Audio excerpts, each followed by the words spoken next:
अगर नंबर जियो में कन्वर्ट कराना है।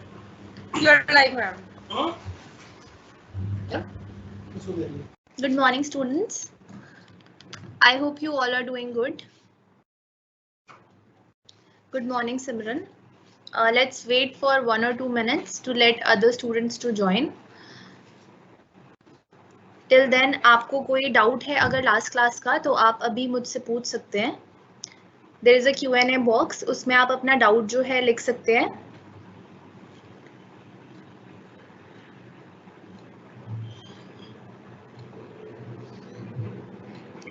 I have also shared my presentation with you. Yeah. So एक जो सब लोग अपना एक क्वेश्चन पूछ रहे थे. Good morning, Prince. That is कि जो मैंने HRA वाला क्वेश्चन दिया था, है ना? HRA वाले क्वेश्चन का सोल्यूशन आपको स्क्रीन पे दिख रहा होगा. Just give me 1 second.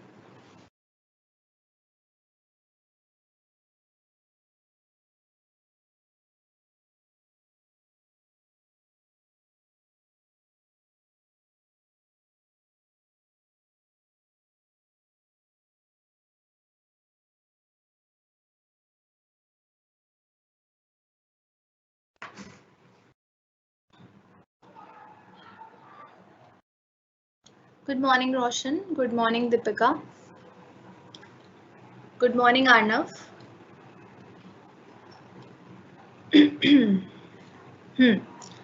Okay, so solution जो है आपकी स्क्रीन पे है. जो मैंने क्वेश्चन आपको HRA का एक होमवर्क में दिया था. सो उसमें क्या था? सबको 3 कंडीशंस याद है. लीस्ट ऑफ द फॉलोइंग जो है वो एग्जेम्प्ट होता है. ठीक है. तो सबसे पहला क्या होता है? Actual HRA received. तो इस क्वेश्चन में हमें कितना HRA मिला है? That is 24,000. ठीक है. Rent paid minus 10% of salary. Rent जितना हमने एक्चुअली पे किया that is 21,000 minus 10% of salary. तो सैलरी यहाँ पे आपको कैलकुलेट करनी पड़ेगी क्योंकि HRA की सैलरी में आपको याद होगा कि DA और कमीशन भी इंक्लूडेड होता है. ठीक है. तो सैलरी बेसिक जो है हमारी दैट इज 1,90,000 प्लस जो हमारा DA है दैट इज 19,000 और 5% ऑफ कमीशन ऑन सेल्स. तो 5% हम निकाल लेंगे 80,000 का. ठीक है. Which is 4,000. ठीक है. तो इन टोटल इसको करके हमारी सैलरी आ गई 2,13,000. Now rent paid minus 10% of salary. तो इसमें हमारा -300 आ रहा है. ठीक है. तो आपको क्या करना होता है? लीस्ट ऑफ द फॉलोइंग जो है निकालना होता है ना?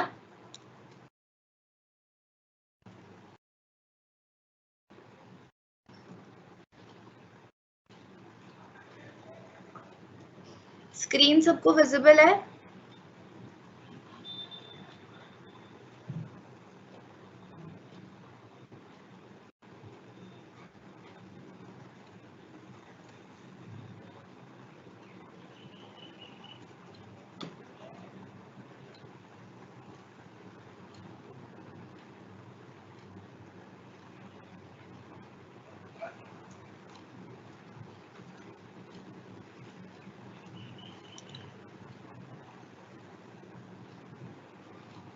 वन सेकेंड, मैं एक बार फिर से शेयर करती हूँ.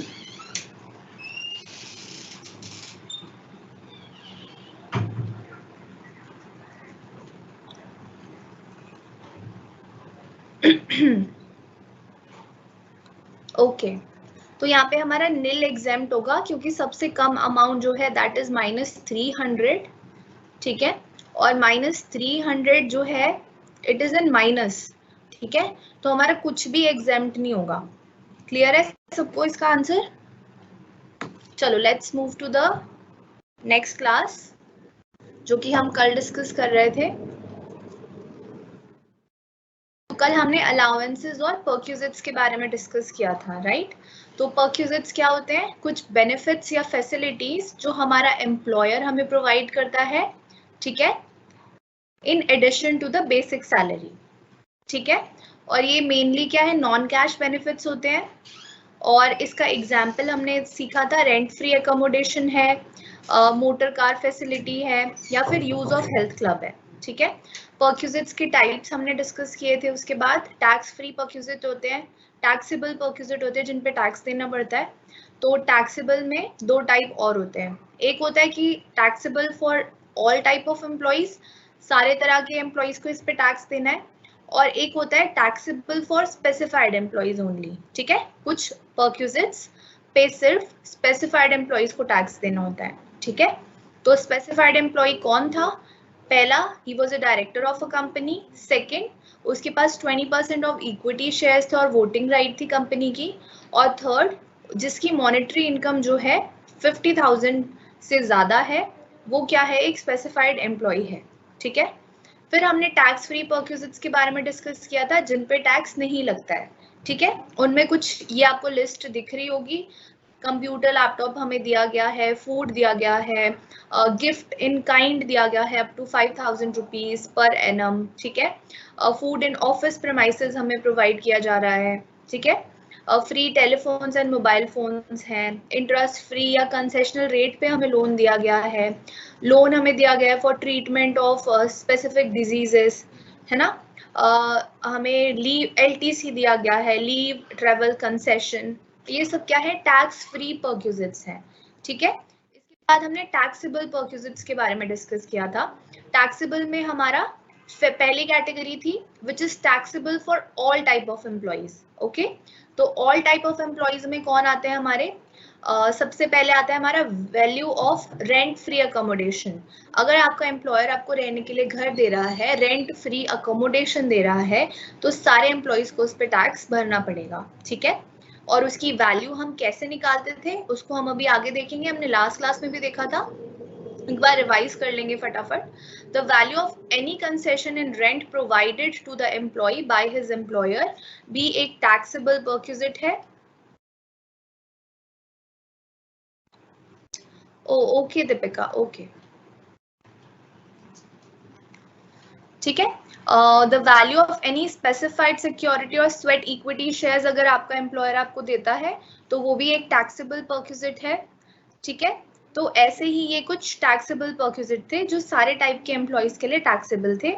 इसमें मेनली जो है हमारा that is value of a rent free accommodation. ठीक है, फॉर स्पेसिफाइड एम्प्लॉइज में सबसे इंपॉर्टेंट जो है दैट इज कार ओन्ड और hired by the employer but use by the employee for both personal and official use.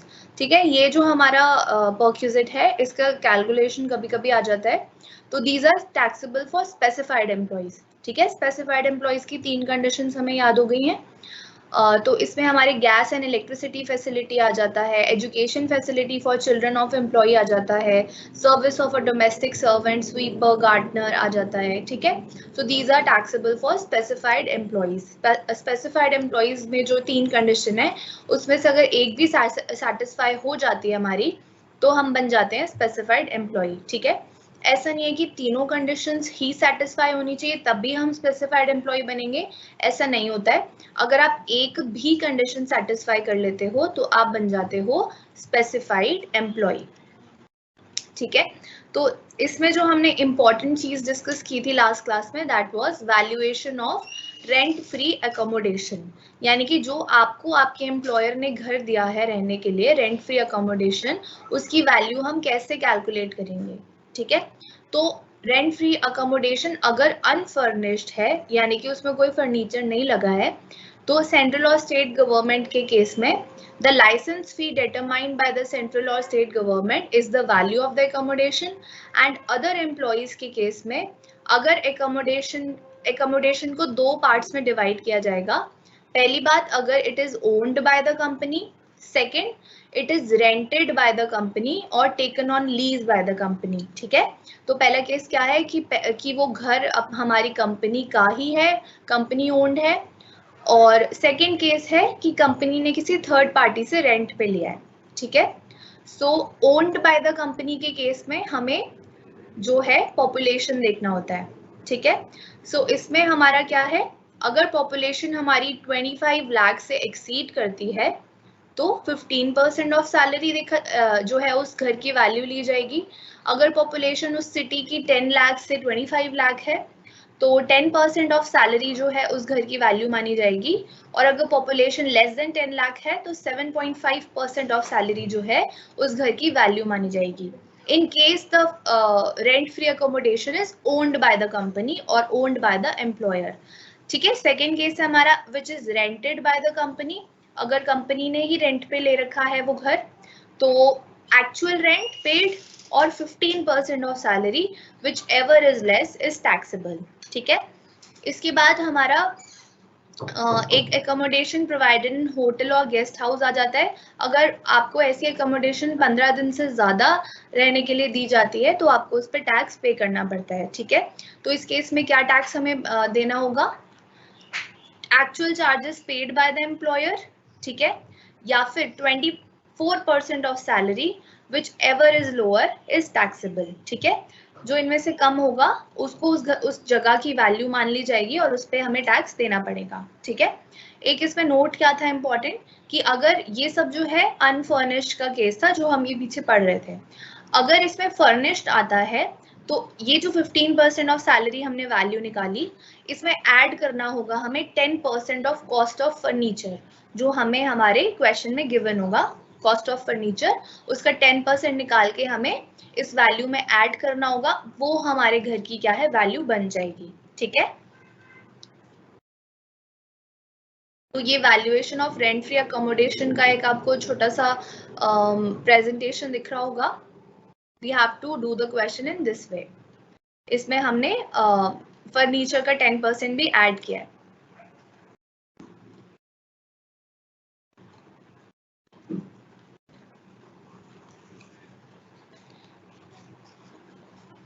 Students, I will share the PPTs with you, no need to worry. कुछ problem है इसलिए मैं share नहीं कर पाती हूँ। I will share all the PPTs with you.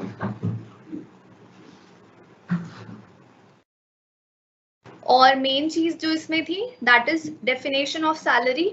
जो हमारा इससे पहले हमने एचआरए पढ़ा था उसमें सैलरी की डेफिनेशन छोटी थी।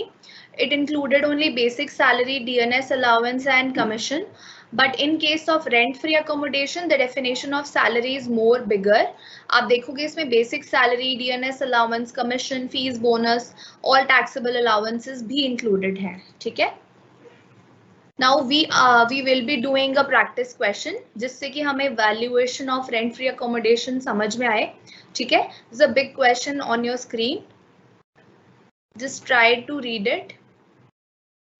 X gives the following information for the previous year March 31st 2021. ठीक है, तो यहाँ पे हमें बेसिक सैलरी दी गई है 9 लाख। डियरनेस अलाउंस के आगे देखो नोट लिखा गया है 85% is considered for calculating pension, but only 70% is considered for calculating provident fund. ठीक है, तो इसमें आपको याद रखना है कि डियरनेस अलाउंस जो पेंशन वाला है ये हमें नहीं लेना है। हमारा डियरनेस अलाउंस होगा 80,000 का 70%। ठीक है, क्योंकि 85% किसके लिए है? पेंशन कैलकुलेट करने के लिए, और हम यहाँ पे valuation of rent free accommodation calculate कर रहे हैं। ठीक है, इसके बाद डियरनेस पे दिया गया है, फिक्स्ड कमीशन एंड बोनस बोला गया है, एडवांस सैलरी है, income tax paid by the employer, fixed lunch allowance हमें मिलता है, चिल्ड्रन एजुकेशन अलाउंस हमें मिलता है 9600। उसके बाद आगे क्या लिखा है क्वेश्चन में, X has been provided with a rent free unfurnished house. ठीक है, ध्यान देना इस पे, अनफर्निश्ड है घर। Find out the taxable value of perquisite in the following situations. ठीक है, कुछ situations दी गई हैं, इसमें हमें rent free accommodation की value calculate करनी है। ठीक है, so the first situation is X is a government employee. ठीक है, central government employee या state government employee. He has been allotted a rent free accommodation by the government. ठीक है, तो अब आप बताओगे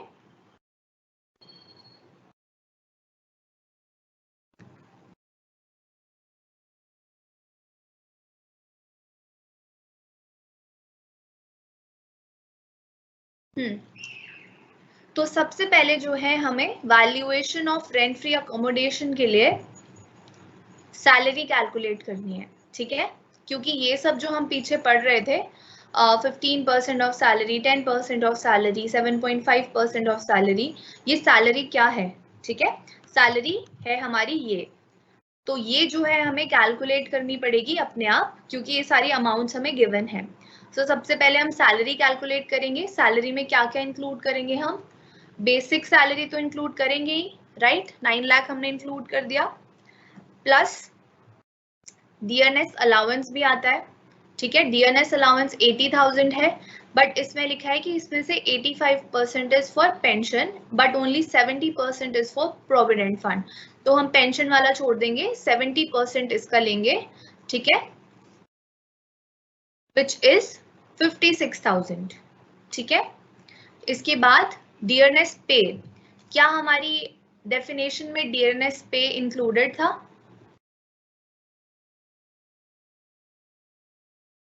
valuation of rent free accommodation की जो सैलरी की डेफिनेशन है, क्या उसमें डियरनेस पे इंक्लूडेड था? नहीं है इसमें डियरनेस पे, राइट, तो हम डियरनेस पे का अमाउंट नहीं लेंगे, ठीक है। आगे है फिक्स्ड कमीशन एंड बोनस। तो कमीशन और बोनस तो हमारी डेफिनेशन में इंक्लूडेड है, तो हम कमीशन और बोनस को ले लेंगे, ठीक है, दैट इज 1,80,000। फिर एडवांस सैलरी, क्या एडवांस सैलरी हमारी डेफिनेशन में इंक्लूडेड है?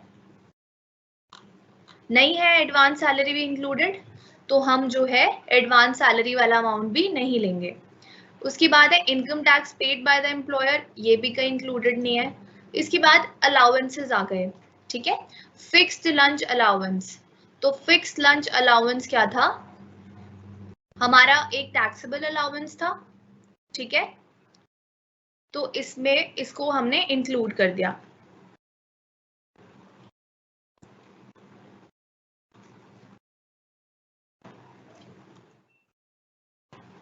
इसके बाद जो नेक्स्ट है that is children education allowance. Children education allowance 2 बच्चों के लिए मिल रहा है 9600, लेकिन हमने पढ़ा था कि मैक्सिमम जो एग्जेम्प्ट होता है इस केस में that is 100 rupees per child per month, ठीक है। तो इसका अमाउंट कितना आ जाएगा हमारा? 100 इंटू 2 बच्चे हैं, 2 इंटू 12 विच इज 2400, राइट। तो 9600 में से 2400 जो है टैक्स फ्री है, तो टैक्स किस पे लगेगा? सिर्फ 7200 पे, ठीक है। तो ऐसे हमारी जो है सैलरी पूरी बन जाएगी। क्लियर है? ये सारे अमाउंट्स आपको दिख रहे होंगे। सबसे पहले हमने बेसिक सैलरी को ऐड किया, उसके बाद डियरनेस अलाउंस को ऐड किया, ठीक है। फिक्स्ड कमीशन एंड बोनस को हमने ऐड किया। एडवांस सैलरी हम नहीं लेते हैं यहाँ पे, ठीक है। Income tax paid by the employer भी नहीं लेते हैं हम। अलाउंसेस हम लेते हैं जो टैक्सेबल होते हैं, तो फिक्स लंच अलाउंस जो है हमने इंक्लूड कर लिया। चिल्ड्रन एजुकेशन अलाउंस क्या था? पार्टली टैक्सेबल था, पार्टली एग्जेम्प्ट था, ठीक है। तो उसमें से हमने वो वाला पार्ट ले लिया जो कि टैक्सेबल था, ठीक है, क्योंकि हमारी डेफिनेशन में बोला गया है कि हमें वो वाले अलाउंसेस लेने हैं जो कि टैक्सेबल हैं, ठीक है, ऑल टैक्सेबल अलाउंसेस। तो चिल्ड्रन एजुकेशन अलाउंस जो है दैट इज पार्टली टैक्सेबल, तो उसमें जो टैक्सेबल वाला पार्ट है विच इज 7200, इसको हमने अपनी सैलरी में इंक्लूड कर लिया, ठीक है। देन वी एडेड दिस और हमारा सैलरी का अमाउंट आ गया 11,67,200, ठीक है। तो ये अब हमारी सैलरी आ गई है। अब आगे हमें क्वेश्चन में बोला गया है कि कुछ सिचुएशंस दी गई हैं, x is a government employee, x is a employee of LIC of India. फिर सिचुएशन 3 में बोला है X is a employee of private sector company. फिर फोर्थ सिचुएशन है X is a non government employee. Fifth situation में है X is a non government employee, ठीक है, और उसको रेंट फ्री अकोमोडेशन रहने के लिए मिला है। We have to find out the taxable value of perquisite in respect of rent free accommodation on the assumption that A है हमारा कि ये जो इनको घर दिए गए हैं these are situated in Mumbai, ठीक है, अभी हमने पढ़ा था पीछे। तो अगर ये मुंबई में सिचुएटेड है तो इनकी पॉपुलेशन देखो आप, पॉपुलेशन भी आपको दी गई है 25 लाख। तो ये पॉपुलेशन हम कैसे देखेंगे? अभी पीछे हमने डिस्कस किया था ओन्ड बाय द कंपनी के केस में population exceeds 25 lakh, population exceeds 10 lakh but less than 25 lakh. तो ये सारी क्या है हमारी चीजें अब आगे यूज होंगी क्वेश्चन में। तो फर्स्टली क्या है, द हाउस इज सिचुएटेड इन मुंबई, उसकी पॉपुलेशन क्या है मुंबई की 25 लाख, मोर देन 25 लाख। और नेक्स्ट क्या है हमारा B part, that is the house is situated in Pratapgarh and the population is 12 lakh as per the census. ठीक है, तो एक बात आपको यहाँ पे क्या याद रखनी है कि ये जो हम पॉपुलेशन यहाँ पे लेते हैं we have to take it according to the census of 2001। ठीक है, 2001 के सेंसस का जो अमाउंट है हमें उसको कंसिडर करना है। ठीक है, तो यहाँ पे ब्रैकेट में आप देखोगे प्रतापगढ़ के आगे लिखा है population as per 2001 census is 8 lakh but it is 12 lakh as per the census of 2011. So whenever you are doing a question of rent-free accommodation, evaluation of rent-free accommodation, you have to consider the population according to the census of 2001. ठीक है, तो इसमें हम कौन सी population लेंगे, हम लेंगे 8 लाख वाली पॉपुलेशन बिकॉज 2001 सेंसस की पॉपुलेशन है 8 लाख। ठीक है, अब हमने सैलरी कैलकुलेट कर ली है। अब हमें कुछ जो सिचुएशंस दी थी उनके अकॉर्डिंगली हमने ये टेबल बना लिया। ठीक है, इसमें हमने सिचुएशन 1, सिचुएशन 2, सिचुएशन 3 और 5 तक हमने सिचुएशंस लिख ली, जिसमें कि गवर्नमेंट एम्प्लॉय है पहले, फिर एम्प्लॉय ऑफ LIC है, उसको नॉन गवर्नमेंट एम्प्लॉय ट्रीट किया जाता है। देन सिचुएशन 3 में कंपनी का एम्प्लॉय है, house is owned by the employer. ये सब आपको पीछे जो है सिचुएशंस दे रखी हैं। ठीक है, you can see it on your screen. यहाँ पे आपको सिचुएशंस 5 दी हुई हैं। ठीक है, सेकेंड सिचुएशन है X is the employee of LIC, he has been allotted a rent free accommodation which is owned by the employer. ठीक है, सब कुछ आपको बताया है, ओन्ड बाय द एम्प्लॉयर है या फिर रेंटेड बाय द एम्प्लॉयर है। ठीक है, तो ये आपको सब कुछ इसमें प्रोवाइड किया गया है। अब आप इसको कैलकुलेट करोगे आगे। ठीक है, ए और बी पार्ट था हमारे पास, एक था मुंबई, एक था प्रतापगढ़। पॉपुलेशन थी मुंबई की अबव 25 लाख और प्रतापगढ़ की पॉपुलेशन थी 8 लाख। ठीक है, अकॉर्डिंग टू 2001 सेंसस। ठीक है, तो अब हम क्या करेंगे, सबसे पहला जो हमारा केस है that is X is a government employee. ठीक है, that is central government employee. He has been allotted a rent-free accommodation by the government. तो जब एक पर्सन गवर्नमेंट एम्प्लॉय था तो उसके केस में क्या था, देखो कैसे निकलेगी रेंट फ्री अकोमोडेशन की वैल्यू। Licence fee determined by the central और state government is the value of accommodation. ठीक है, तो हमें इस केस में क्या देखना है कि लाइसेंस फी कितनी है, क्योंकि X is a government employee। तो इसमें आप नीचे देखोगे छोटा सा लिखा हुआ है licence fee of the house according to the house allotment scheme of government is 6000 per annum. ठीक है, तो इस घर की वैल्यू क्या हो गई मुंबई में 6000 और प्रतापगढ़ में भी सेम होगी, क्योंकि जब एक गवर्नमेंट एम्प्लॉय का हम कैलकुलेट करेंगे value of rent free accommodation, उस केस में सिर्फ हमें लाइसेंस फी को चेक करना है, पॉपुलेशन वगैरह को हमें चेक नहीं करना है। तो दोनों केसेस में इस घर की वैल्यू होगी 6000 रुपीज। ठीक है, ये 6000 हमें पर एनम दिया गया है अपने क्वेश्चन में। अगर ये पर मंथ दिया होता तो आप इसको इंटू 12 कर देते, बट क्वेश्चन में हमें ये पर एनम का अमाउंट दिया गया है। ठीक है, क्लियर है फर्स्ट सिचुएशन हमें। दीपिका, हमें 2001 की सेंसस की पॉपुलेशन लेनी है, 2011 नहीं लेना है। क्वेश्चन में आपको कंफ्यूज करने के लिए वो दूसरे सेंसस का अमाउंट भी दे देगा, लेकिन आपको 2001 का अमाउंट ही कंसिडर करना है। ठीक है,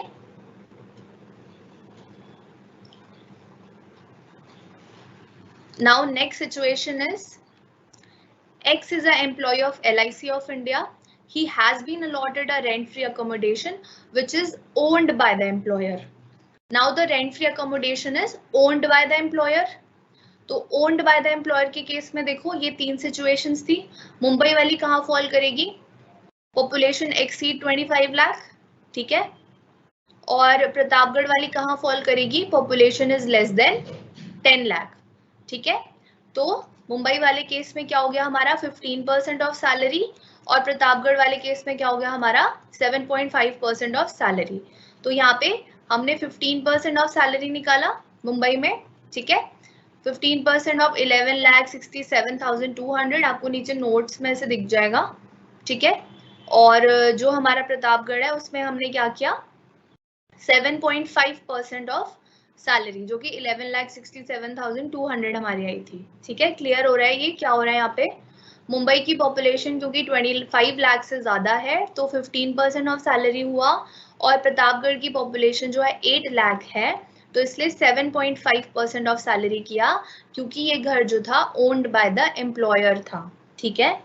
क्लियर हो रहा है, ये दो सिचुएशंस क्लियर है।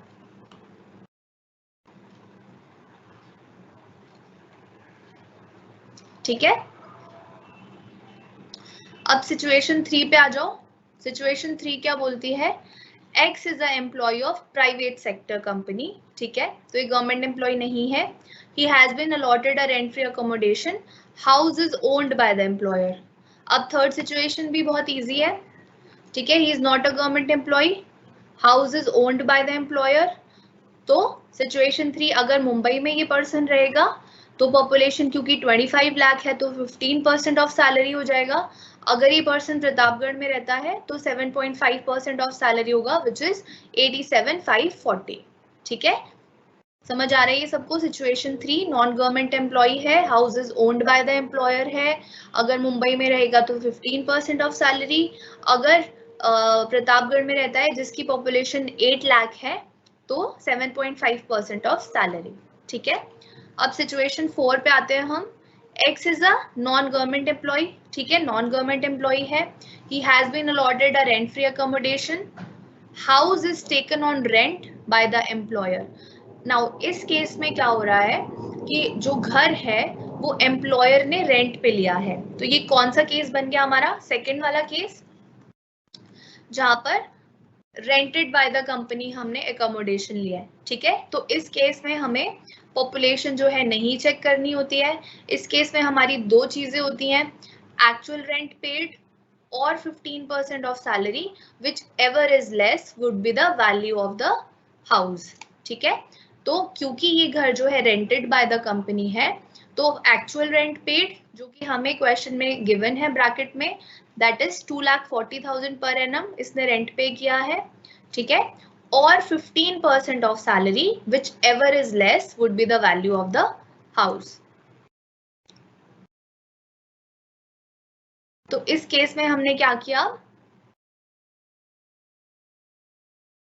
2,40,000 था हमारा एक्चुअल रेंट पेड, ठीक है, और 15% ऑफ सैलरी जब हमने कैलकुलेट किया तो it came out to be 1,75,080, ठीक है। इन दोनों में से जो लेस है उसको हम वैल्यू ऑफ हाउस मानेंगे, ठीक है। तो 2,40,000 और 1,75,000 में से कौन सा कम है, 1,75,000, तो इसलिए इसकी वैल्यू आ गई 1,75,000, ठीक है। और प्रतापगढ़ में भी सेम वैल्यू होगी क्योंकि यहाँ पे पॉपुलेशन कंसिडर नहीं हो रही है, the house is taken on rent by the employer, ठीक है।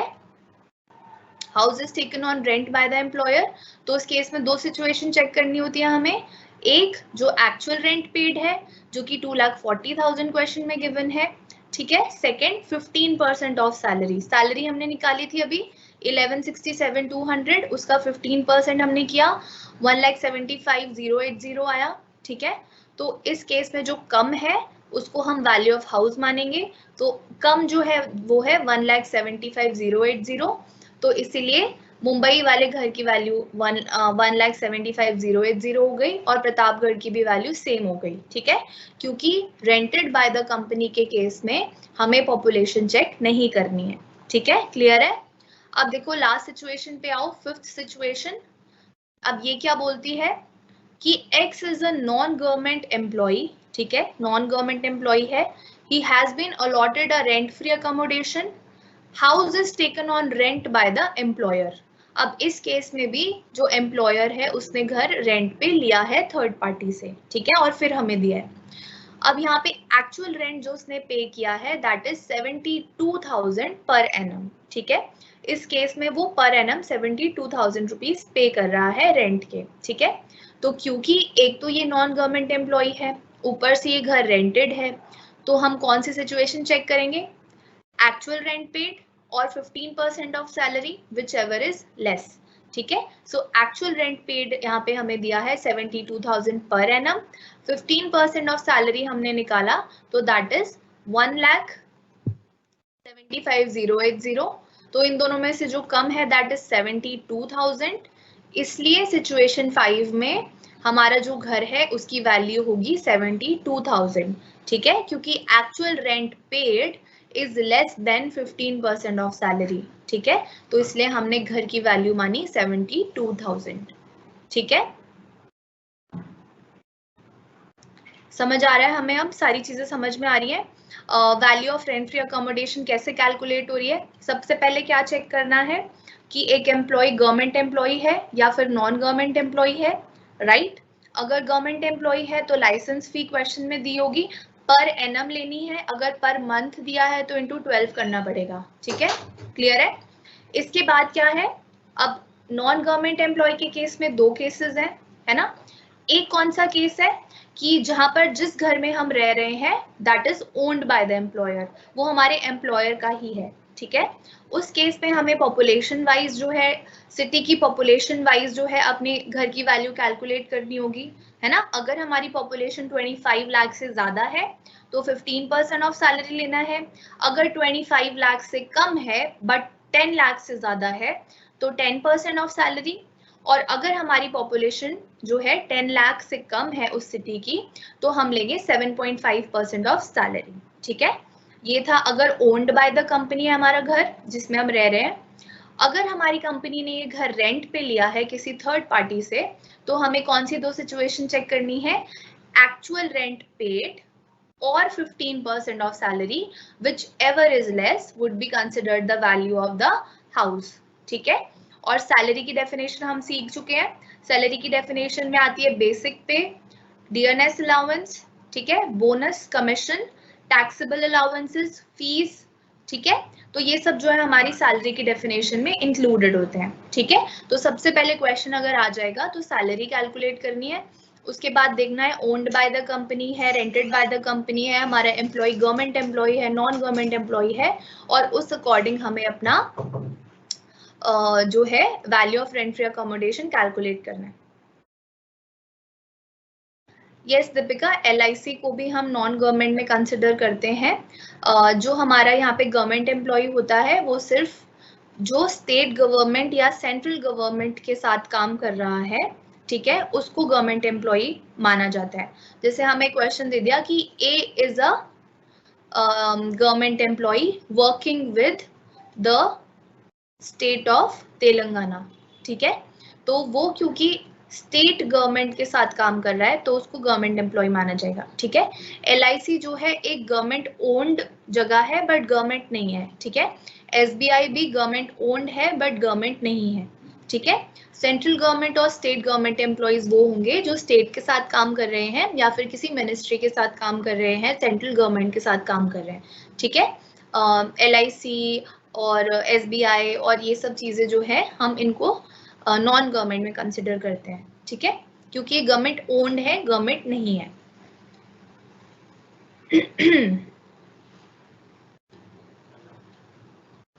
ठीक है, क्लियर है। अब आगे मूव करते हैं हम। एक हमारा इसमें आता है मोटर कार। अभी हमने पढ़ लिया कि value of rent free accommodation कैसे निकालनी है। एक इसमें हमें कभी कभी क्वेश्चन आ जाता है कि आपको जो है आपके एम्प्लॉयर ने एक कार दी है यूज करने के लिए, ठीक है। अब उस कार को जो है उसने, जब तक आप उसके साथ एम्प्लॉयड हो तब तक आप उसको यूज करोगे, ठीक है, सही बात है। बट ये तो एक टाइप का परक्यूजिट है, ये एक सर्विस है जो उसने हमें दी है, तो इसकी वैल्यू हमें निकालनी होगी और उस पर हमें टैक्स पे करना होगा, ठीक है। तो सबसे पहले हम मोटर कार के केस में क्या देखेंगे, where the motor car is owned or hired by the employee and provided to the employer, ठीक है। तो अगर ये मोटर कार क्या है, एम्प्लॉयर की ही है, ठीक है, जिसके नीचे हम काम कर रहे हैं उसकी है, या फिर उसने किसी से हायर करके ली है, ठीक है। अब कार कोई क्यों लेगा, क्योंकि ऑफिस में काम होते हैं कितने सारे, ठीक है। आप एक उनका बहुत अच्छा एम्प्लॉय हो, तो आपको उन्होंने सर्विस दे दी कि आप कार जो है इसको यूज कर लो, आपको क्लाइंट से मिलना होता है, आपको इतने सारे काम होते हैं, ठीक है। एक सर्विस उन्होंने, एक फैसिलिटी आपको दे दी, ठीक है। लेकिन इस फैसिलिटी पे क्योंकि टैक्स लगता है ना, तो इस केस में टैक्स हमें कैसे कैलकुलेट करना होगा, पहले हम वैल्यू निकालेंगे इस कार की, कि इस कार की कितनी वैल्यू है, ठीक है, उसके ऊपर टैक्स लगेगा। Now where the motor car is owned और हायर्ड बाय द एम्प्लॉयर, ठीक है, ये कार क्या है, एम्प्लॉयर की है या उसने किसी से हायर करके ली है, ठीक है, किसी से रेंट पे ली है, ठीक है, और फिर हमें दी है। हम एम्प्लॉय है, हमारे एम्प्लॉयर की कार हम यूज कर रहे हैं, या फिर हमारे एम्प्लॉयर ने किसी थर्ड पार्टी से ये कार जो है रेंट पे लेके हमें दी है, ठीक है। उस केस में क्या करना है, ये आपको याद रखना है, this is taxable for only specified employees, ठीक है। Car is only use for official purpose, अगर ये कार हम सिर्फ ऑफिशियल पर्पस के लिए यूज कर रहे हैं तो हमें इस पर टैक्स नहीं देना होगा, ठीक है। इसके सामने देखो क्या लिखा है, नॉन टैक्सेबल, ठीक है। इफ दिस कार जो हमें हमारे एम्प्लॉयर ने यूज करने के लिए दी है, इसको हम सिर्फ और सिर्फ ऑफिशियल पर्पस के लिए यूज कर रहे हैं, तो हमें इस पे टैक्स नहीं देना है, ठीक है। सेकेंड केस में देखो, car is used only for private or personal purpose of the employee or any member of his household, ठीक है। अब ये कार उसने हमें दी, पर हम इस कार को सिर्फ और सिर्फ पर्सनल यूज के लिए जो है यूज कर रहे हैं, हम इससे कोई ऑफिस का काम नहीं कर रहे हैं, हम सिर्फ अपने घर का पर्सनल काम कर रहे हैं।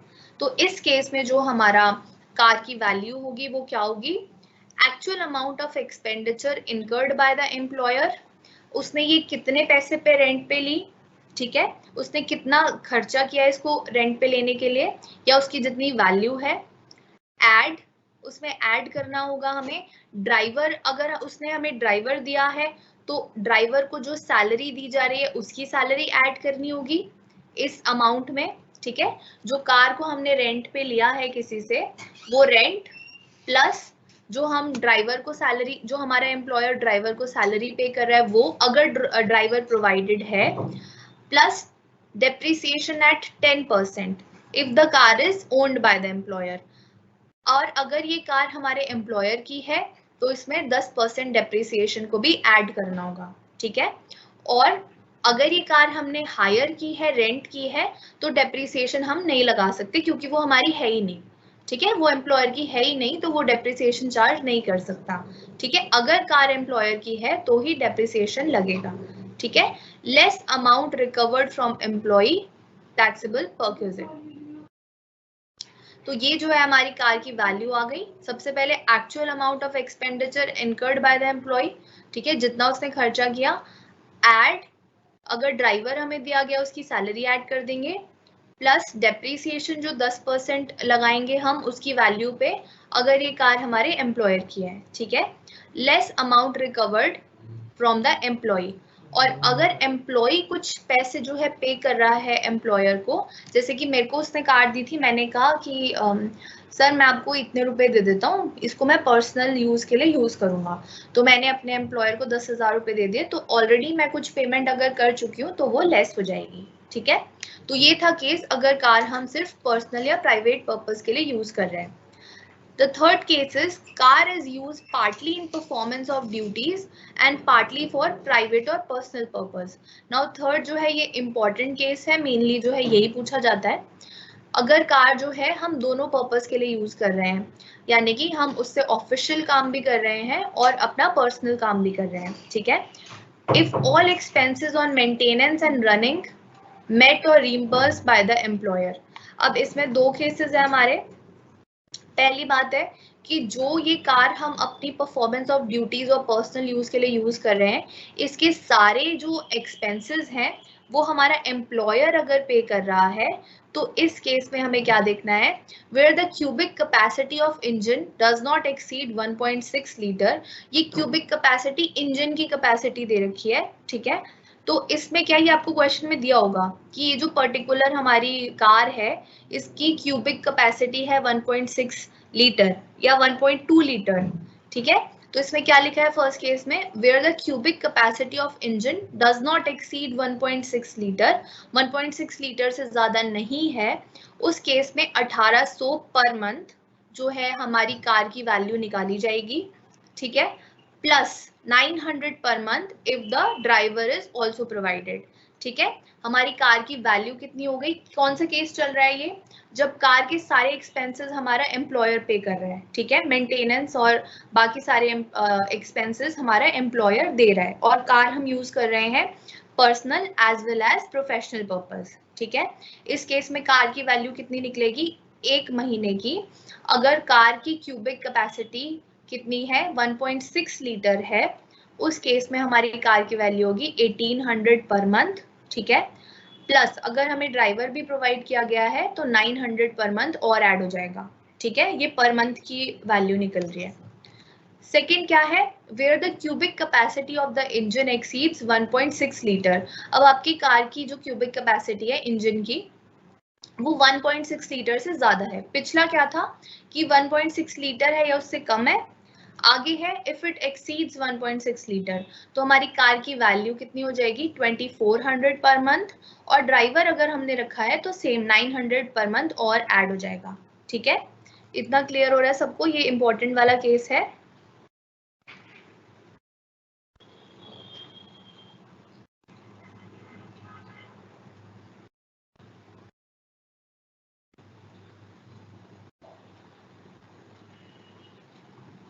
प्राइवेट कंपनी अगर गिवन है valuation of rent free accommodation में, तो आपको अपने क्या बोलते हैं नॉन गवर्नमेंट वाले जो है केसेस यूज करने हैं, ठीक है।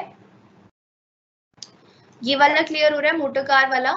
इसमें सी जो है that is very important, car is use partly for the performance of duties and partly for private and personal purpose, ठीक है। इसमें सबसे पहले हमें देखना है कि एक्सपेंसेस जो कार के हैं वो कौन बियर कर रहा है, अगर एम्प्लॉयर बियर कर रहा है तो क्यूबिक कैपेसिटी चेक करनी है, ठीक है। क्यूबिक कैपेसिटी इंजन की अगर 1.6 लीटर से कम है या 1.6 लीटर है तो 1800 पर मंथ उस कार की वैल्यू होगी, पर मंथ है 1800, और अगर ड्राइवर भी प्रोवाइड किया गया है तो 900 पर मंथ और ऐड कर देंगे, ठीक है। सेकेंड केस क्या है, cubic capacity of engine 1.6 litre से ज्यादा हो गई अब, ठीक है, तो इस केस में वैल्यू ऑफ कार हो जाएगी 2400 पर मंथ, और सेम है कि ड्राइवर का भी हमें 900 जो है ऐड करना होगा, ठीक है, क्योंकि वो केस था जब सारे एक्सपेंसेस हमारा एम्प्लॉयर बियर कर रहा था। नेक्स्ट केस क्या है, if the expenses on running and maintenance of the car is met by the employee, ठीक है। अब हमारा एम्प्लॉय जो है खर्चा कर रहा है कार का, पिछले केस में एम्प्लॉयर सारा मेंटेनेंस का चार्ज दे रहा था, इस केस में हमारा बी केस में एम्प्लॉय जो है वो खर्चा कर रहा है। तो यहाँ पे cubic capacity of engine does not exceed 1.6 litre, अगर 1.6 लीटर से कम है तो हमारा जो कार की वैल्यू है that would be 1600 per month, sorry 600 per month, ठीक है। जब खर्चा मेंटेनेंस का एम्प्लॉय कर रहा है, मुझे कार दी गई है यूज करने के लिए, मैं ही खर्चा कर रही हूँ, तो उस कार की वैल्यू कितनी निकाली जाएगी पर मंथ, अगर उसकी क्यूबिक कैपेसिटी इंजन की क्या है 1.6 लीटर से कम है तो मानी जाएगी 600 पर मंथ। अगर ड्राइवर प्रोवाइड किया गया है तो ड्राइवर तो हमारा एम्प्लॉयर ही उसका खर्चा पे करता है, उसकी सैलरी, तो ड्राइवर का सेम 900 पर मंथ ऐड हो जाएगा, ठीक है। और नेक्स्ट क्या है, अगर cubic capacity of engine does not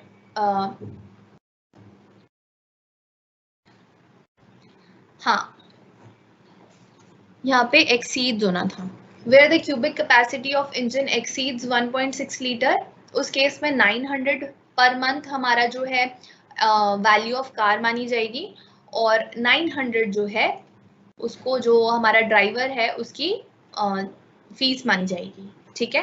तो हमारी कार की वैल्यू टोटल हो जाएगी सेकंड वाले केस में 1800, ठीक है, क्योंकि 900 हमारे कार की वैल्यू है और 900 हमारे ड्राइवर की फीस है। आपको ये याद रखना है, अगर ड्राइवर हमें प्रोवाइड किया गया है तभी ये 900 एक्स्ट्रा ऐड होगा, हर केस में नहीं तो नहीं होगा, ठीक है। क्वेश्चन को ध्यान से पढ़ना है, अगर ड्राइवर प्रोवाइडेड नहीं है तो एक्स्ट्रा 900 जो है हमें ऐड नहीं करना है, ठीक है। तो ये आपको समझ में आ रहा है कौन सा केस था, where the motor car is owned और hired by the employee, employer, ठीक है। इस केस में क्या था, ये कार जो थी या तो एम्प्लॉयर की ही थी या उसने किसी से ली थी। तो हमने इसमें मेन पढ़ना है कि car is use partly for the performance of duties and partly for private and personal purpose, ठीक है। इस केस में अगर हमारे मेंटेनेंस का खर्चा एम्प्लॉयर कर रहा है तो क्यूबिक कैपेसिटी 1.6 लीटर से कम है तो 1800 पर मंथ है, ठीक है। 1.6 लीटर से ज्यादा है तो 2400 पर मंथ है। और अगर खर्चा एम्प्लॉय कर रहा है तो क्यूबिक कैपेसिटी अगर 1.6 लीटर से कम है तो 600 पर मंथ है, और क्यूबिक कैपेसिटी अगर 1.6 लीटर से ज्यादा है तो 900 पर मंथ है, ठीक है। हर केस में 900 एक्स्ट्रा ऐड होगा अगर आपको ड्राइवर भी प्रोवाइडेड है, ठीक है। सेकेंड केस आता है where the motor car is owned by the employ. अब मुझे मेरे एम्प्लॉयर ने कार नहीं दी है काम के लिए, मेरी खुद की कार है और मैं उसको अपने काम के लिए यूज कर रही हूँ, ठीक है। तो उसके लिए कैसे हमें कैलकुलेशन करनी है, if car is use only for the official purpose. अब इसमें भी सेम है, अगर हमारा ऑफिशियल पर्पस के लिए हम ये कार यूज कर रहे हैं तो नॉन टैक्सेबल है, ठीक है, क्योंकि ऑफिशियल काम कर रहे हैं हम इससे, तो इसमें हम टैक्स क्यों देंगे। Car is used only for private और पर्सनल यूज, तो अब आपका जो कार है वो आप अपने पर्सनल यूज के लिए जो है यूज कर रहे हो, ठीक है। तो इस केस में क्या होगा, actual expenditure incurred by the employer will be taxable. और car is use partly in the performance of duty and partly for private purpose, तो इस केस में क्या होगा, actual amount of expenditure incurred by the employer less, अब आप इस car से ऑफिस का काम भी कर रहे हो, घर का काम भी कर रहे हो, ठीक है। तो इसमें क्या करना है आपको, 1800 per month for small car, ठीक है। आपकी अगर छोटी कार है तो उसकी वैल्यू मान ली जाएगी 1800 पर मंथ, ठीक है। या आप ब्रैकेट में देखो 1600 सीसी का अगर आपका इंजन है, ठीक है। सेकेंड है 2400 पर मंथ अगर आपकी बड़ी गाड़ी है और उसका इंजन क्या है 1600 सीसी से ज्यादा है, ठीक है। बड़ी गाड़ी होने का मतलब क्या, बाहर से बड़ी नहीं, इंजन जो है 1600 सीसी से ज्यादा होना चाहिए, ठीक है। और अगर हम सैलरी भी प्रोवाइड करें ड्राइवर को तो 900 रुपए और हमें देने पड़ेंगे, ठीक है। तो ये था if the motor car is owned by the employ. इसमें मेनली आपको यही पार्टली वाला ही याद रखना है कि इसमें 1800 पर मंथ होगा अगर आपका इंजन जो है गाड़ी का वो 1600 सीसी तक है या उससे कम है, ठीक है। 2400 होगा अगर आपकी गाड़ी का इंजन जो है 1600 सीसी से ज्यादा है, ठीक है। और सेम है इसमें 900 इज द ड्राइवर सैलरी, ठीक है। तो ये थे हमारे फर्स्ट केस में कार जो है हमारी एम्प्लॉयर की है, ठीक है। फर्स्ट केस में कार एम्प्लॉयर की है या उसने किसी से रेंट की है। सेकंड केस में कार जो है एम्प्लॉय की है, ठीक है। एम्प्लॉय वाले केस में आपको 1600 सीसी वाला देखना है, ठीक है। और जो हमारा एम्प्लॉयर वाला केस है उसमें हमें क्या देखना है, क्यूबिक कैपेसिटी देखनी है 1.6 लीटर्स वाली, ठीक है। तो ये थे हमारे कुछ इंपॉर्टेंट परक्यूजिट्स जो कि हमने अभी डिस्कस किए। एक तो मोटर कार वाला इंपॉर्टेंट है, एक valuation of rent free accommodation जो है इम्पोर्टेंट है, ठीक है। बाकी आप लोग अपने जो लिस्ट मैंने दी है उसको पढ़ लेना। और इसके बाद हमारा जो नेक्स्ट सैलरी का टॉपिक है वो आ जाता है रिटायरमेंट बेनिफिट्स, ठीक है। तो ये भी एक इम्पॉर्टेंट टॉपिक है, हमारा सैलरी का पार्ट है रिटायरमेंट बेनिफिट्स। रिटायरमेंट बेनिफिट्स क्या होते हैं, जो कि जब एक एम्प्लॉय रिटायर हो जाता है तो उसको जो बेनिफिट्स दिए जाते हैं, इसमें कौन कौन सी चीजें आ जाती हैं, पेंशन मिलती है आपको, ग्रेचुइटी मिलती है, ठीक है, आपको लीव सैलरी मिलती है, तो ये सब क्या है, रिटायरमेंट बेनिफिट्स है, ठीक है। आपको एक VRS मिलता है, वॉलंटरी रिटायरमेंट स्कीम, ठीक है। These all are considered under retirement benefits, ठीक है। जब एक एम्प्लॉय अपनी सर्विस कंप्लीट कर लेता है, रिटायर हो जाता है, तो ये बेनिफिट्स जो है उसको मिलते हैं, ठीक है। इसमें कौन कौन सी चीजें हमारी, ग्रेचुइटी है, लीव सैलरी है, पेंशन है, प्रोविडेंट फंड है, VRS होता है। तो सबसे पहले हम इसका मतलब समझ लेते हैं। ग्रेचुइटी क्या है, ग्रेचुइटी एक अमाउंट आपको दिया जाता है आपके एम्प्लॉयर के द्वारा कि आपने इतने साल सर्विस करी है तो आपको ये कुछ अमाउंट जो है हम पे करना चाहते हैं, ठीक है। इसके बाद है हमारा लीव सैलरी। लीव सैलरी क्या होता है, इसको लीव एनकैशमेंट भी बोलते हैं हम, ठीक है। लीव सैलरी क्या होता है कि आप सपोज कि कंपनी में काम कर रहे हो और आपकी टोटल छुट्टियां जो हैं वो ऑलमोस्ट 30 हैं, एक साल में आपको 30 छुट्टी मिलती है, ठीक है। तो आपने उसमें से क्या किया, अपनी 20 छुट्टियां जो है बचा ली, आप खर्च नहीं कर पाए। कैजुअल लीव्स होती हैं, तो कुछ सिक लीव्स होती हैं, कुछ कैजुअल लीव्स होती हैं, तो ऐसे करके आपकी कैजुअल लीव्स जो हैं वो बच गई हैं, ठीक है। 20 लीव्स आपकी बच गई, तो इसके लिए आपको जो है आपका एम्प्लॉयर पे करता है, ठीक है। आपने सुना होगा कि मैंने छुट्टी नहीं ली तो इसके मुझे पैसे मिलेंगे, तो ये होती है लीव सैलरी, ठीक है। लीव सैलरी हमें 2 टाइप से मिलती है। कभी कभी हमारा एम्प्लॉयर क्या है, जब हम सर्विस पे हैं तभी पे कर देता है, वो पूछता है हमसे कि मैं अभी पे कर दूं, या फिर आपको जो है जब आपकी रिटायरमेंट होती है, सर्विस आपकी एंड हो जाती है, तब आपको ये लीव सैलरी प्रोवाइड की जाती है, ठीक है। तो ये क्या है, समझ आ गया, लीव सैलरी जो आपकी छुट्टियां बच गई,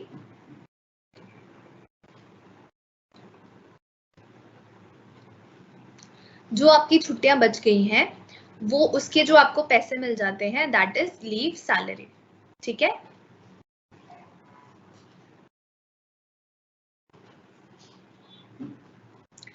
क्या हुआ दीपिका?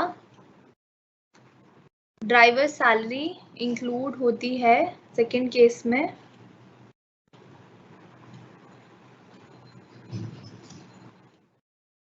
ये वाला पूछ रहे हो?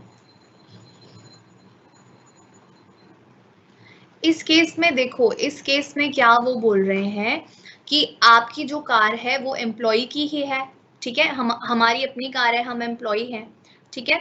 अब एम्प्लॉय को हमारा एम्प्लॉयर पैसे देगा ना, क्योंकि हम उससे ऑफिस का काम भी कर रहे हैं, ठीक है। तो उस कार की वैल्यू हम कैसे निकालेंगे बताओ, कि हमने ऑफिशियल पर्पस के लिए कितना पार्ट कार का यूज किया, कैसे निकालेंगे हम वैल्यू?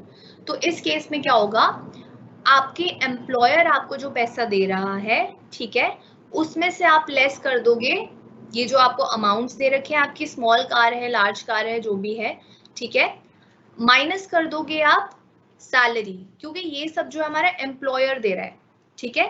तो उस कार की वैल्यू जो बच जाएगी उस पे हम टैक्स लगा देंगे, ठीक है। क्योंकि ये कार हमारी है, हमें निकालना है कि पर्सनल पर्पस के लिए जो हमने जितना कार यूज किया वो तो इंक्लूड नहीं होगा ना टैक्स में, लेकिन जो हमने प्रोफेशनल पर्पस के लिए यूज किया वो इंक्लूड होगा। तो उसको हम कैसे कैलकुलेट करेंगे, सबसे पहले देखेंगे कि हमारे एम्प्लॉयर ने हमें कितना पैसा दिया, उसमें से हम माइनस कर देंगे जो हमारा खर्चा है, कार का वैल्यू जो है, ठीक है, 1800 जो है अगर हमारी छोटी गाड़ी है, और अगर उस हमारा एम्प्लॉयर हमें ड्राइवर प्रोवाइड करता है, ठीक है, तो उसकी सैलरी भी हम माइनस कर देंगे, ठीक है। तो एक्चुअल अमाउंट जो हमने ऑफिशियल पर्पस के लिए कार यूज करी वो निकल जाएगा, ठीक है।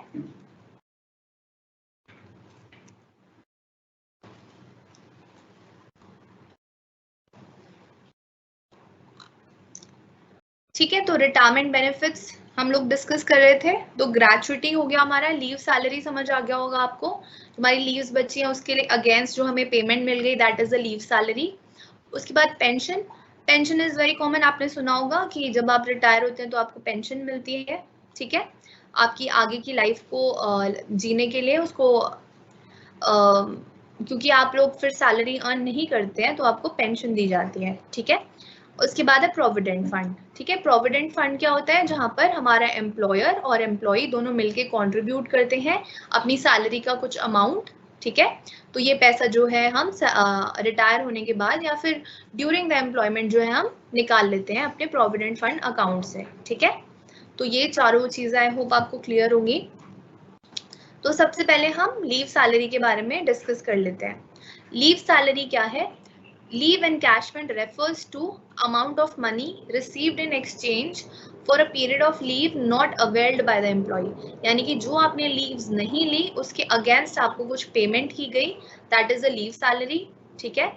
Encashment of accumulated leave can be availed by an employee at the time of retirement, during the continuation of service or at the time of leaving the job. तो ये कह रहे हैं कि लीव सैलरी आप कब कब अवेल कर सकते हैं, ये पैसे आप कब कब ले सकते हैं। पहली बात तो ये कि अगर आप रिटायर हो रहे हैं तो आपको लीव सैलरी का पैसा दे देंगे। सेकंड, अगर आप अभी भी एम्प्लॉयड हैं, आप ड्यूरिंग द टाइम जब आप एम्प्लॉयड हैं तब इसकी पेमेंट लेना चाहते हैं तो भी आप ले सकते हैं। और थर्ड केस क्या है कि अगर आप अपना जो जॉब है वो स्विच कर रहे हैं, चेंज कर रहे हैं, ठीक है, अपना प्रेजेंट जॉब को छोड़ के जा रहे हैं, तो भी आप ये लीव सैलरी अपने एम्प्लॉयर से मांग सकते हैं। ठीक है, मेनली जो है जब हम अपनी जॉब्स को स्विच करते हैं, कंपनी चेंज करते हैं, तो हमें लीव सैलरी जो है तभी पे कर दी जाती है। ठीक है,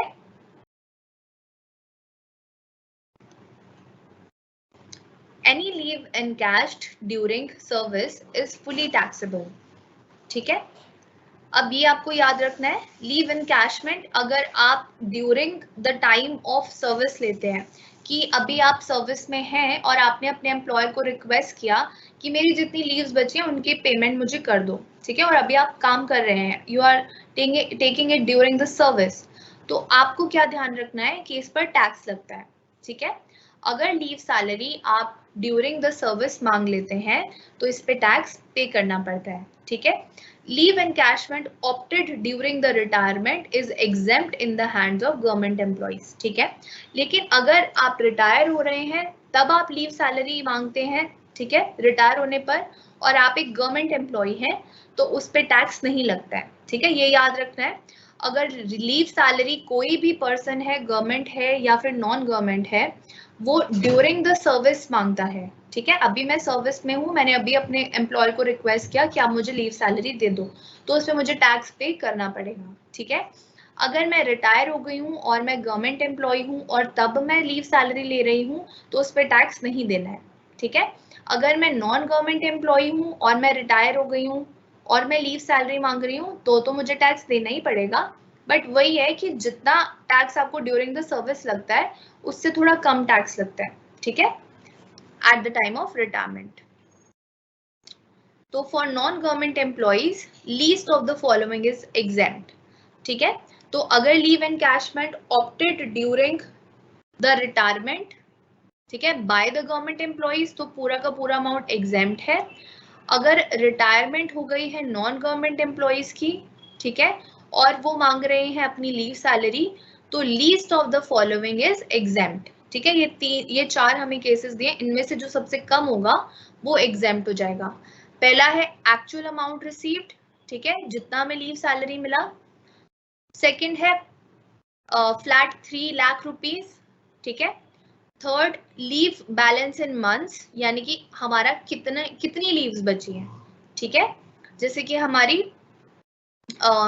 60 लीव्स बची हैं, जितना हमने अपना एम्प्लॉयमेंट किया है, ठीक है, जितने साल हमने काम किया है, तो टोटल मिला के हमारे पास, वैसे लोगों के पास 300-400 लीव्स बची होती हैं, तो आपके पास फॉर एग्जांपल 60 लीव्स बची हैं। ठीक है, तो लीव बैलेंस इन मंथ क्या आ गया, 60 लीव्स जो हमारे पास बची हैं into average monthly salary of 10 months, into करना है हमें जब हम रिटायर हुए उससे 10 महीने पहले की एवरेज सैलरी निकालनी है। एवरेज निकालना तो आता होगा सबको, पिछले 10 महीने की सैलरी ऐड करके डिवाइडेड बाय 10 कर देंगे। ठीक है, तो leave balance in months into average monthly salary, ठीक है, और मंथली सैलरी जो एवरेज निकालना है वो सिर्फ 10 मंथ का निकालना है। ठीक है, और फोर्थ है हमारा 10 मंथ सैलरी, जो हमारे पिछले 10 महीने की टोटल सैलरी बन रही है वो, इनमें से जो सबसे कम होगा वो होगा एग्जेम्प्ट फ्रॉम टैक्स। ठीक है,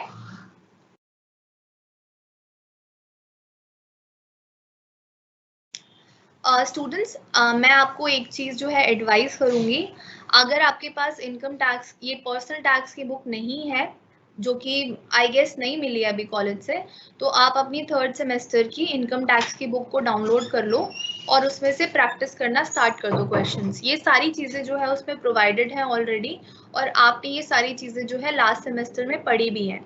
ठीक है, मेरा काम सिर्फ ये है कि आपको मुझे ये रिवाइज कराना है, क्योंकि हमें इसकी प्लानिंग करना सीखना है आगे। ठीक है, this is related to income tax only, so I would request you to please download your third semester income tax book.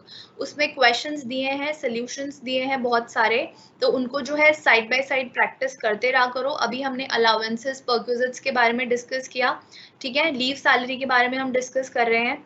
तो ये सब चीजें जो है आप पढ़ो उस बुक में से, क्योंकि उस बुक में ऑलरेडी ये सारे टॉपिक्स गिवन है, ठीक है. अगर आप कोई बुक नहीं लेना चाहते हो या आपके पास अभी कॉलेज से बुक नहीं आई है, तो आप पुरानी जो इनकम टैक्स की बुक है थर्ड सेमेस्टर की, उसको डाउनलोड करके पढ़ो, ठीक है. उसमें से क्वेश्चन प्रैक्टिस करो, क्योंकि ये सारे टॉपिक्स जो है उसमें गिवन है, ठीक है. हमें पर्सनल टैक्स प्लानिंग में हमें प्लानिंग करना सीखना है कि सैलरी अगर हम किसी को दे रहे हैं तो हम कैसे मतलब उसको सैलरी प्रोवाइड करें कि उसका टैक्स कम से कम बने, ठीक है. ये जो है मेनली हमें पढ़ना है. हमें इनकम टैक्स इसीलिए पढ़ना पड़ रहा है क्योंकि हमें उसकी प्लानिंग करनी है, और ये जो है मुझे आपको पूरा डिटेल में पढ़ाना पड़ रहा है. अगर आपने ये पहले पढ़ लिया है तो please I would request you कि इसको जो है प्रैक्टिस करते रहो साइड बाय साइड. जो टॉपिक्स रोज डिस्कस हो रहे हैं उनको एक बार बुक में से जाके पढ़ो, ठीक है. बुक को डाउनलोड करो, उसमें से पढ़ो, तभी कुछ चीजें क्लियर होंगी. कुछ क्वेश्चंस प्रैक्टिस करो उसमें से,